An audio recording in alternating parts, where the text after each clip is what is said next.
Hello friends, welcome to கற்றுனர்.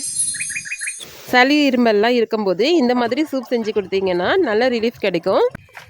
மழை காலங்களில் இந்த சூப் எடுத்துக்கிட்டிங்கன்னா ரொம்ப நல்லது. தூதுவளையை இந்த மாதிரி கொடியோடு தான் கட் பண்ண முடியும். இதிலேருந்து இலையை மட்டும் நம்ம எடுத்துக்கலாம். நிறைய முள் இருக்கும். இந்த மாதிரி கத்திரிக்கோல் வச்சு கட் பண்ணி தனியாக எடுத்துக்கோங்க. கட் பண்ணி எடுத்த இலைகளை கொஞ்சமாக தண்ணி சேர்த்துட்டு மஞ்சத்தூள் சேர்த்து கொஞ்சம் நேரம் ஊற வச்சுருங்க. சூப் செய்கிறதுக்கு 1 ஸ்பூன் மிளகு, 2 ஸ்பூன் ஜீரகம் எடுத்துக்கோங்க, 1 ஸ்பூன் கொத்தமல்லி விதை எடுத்துக்கோங்க. இது எல்லாத்தையும் கொஞ்சம் கரகரப்பாக தட்டி எடுத்துக்கோங்க.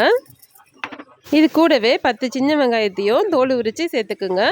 1 பூண்டு தோல் உரித்து சேர்த்துக்குங்க. இது எல்லாத்தையும் தட்டிட்டு எடுத்து வச்சுக்கோங்க. இந்த மாதிரி நசுக்கி எடுத்தாவே போதும், ரொம்ப நைஸாக அரைக்க தேவையில்லை. தட்டி வச்சுருந்த இந்த ஜீரக மிளகை நம்ம எந்த பாத்திரத்தில் சூப் வைக்கிறோமோ அதில் சேர்த்துக்குங்க. நம்ம குக்கரில் செய்ய போகிறதுனால குக்கர்லேயே சேர்த்துக்குங்க. மஞ்சளில் ஊற வச்சுருந்த தூதுவளை இலையை முள்ளோடையே சேர்த்துக்குங்க. இந்த மாதிரி தட்டும் போது முள் நல்லா நசுங்கிடும். இதனுடைய எசன்ஸும் நமக்கு நல்லா கிடைக்கும்.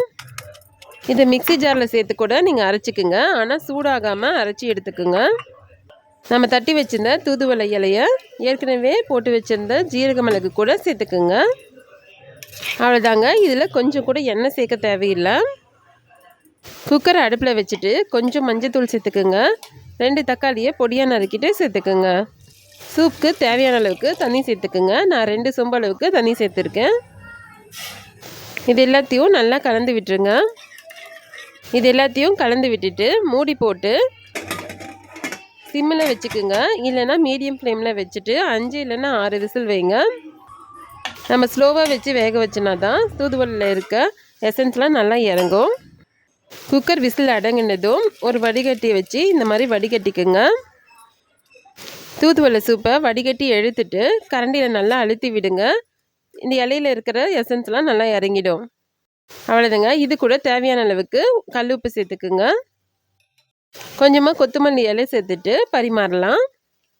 இந்த சூப் குழந்தைங்கள்லேருந்து பெரியவங்க வரைக்கும் எல்லாரும் குடிக்கலாம். ரொம்ப நல்லது.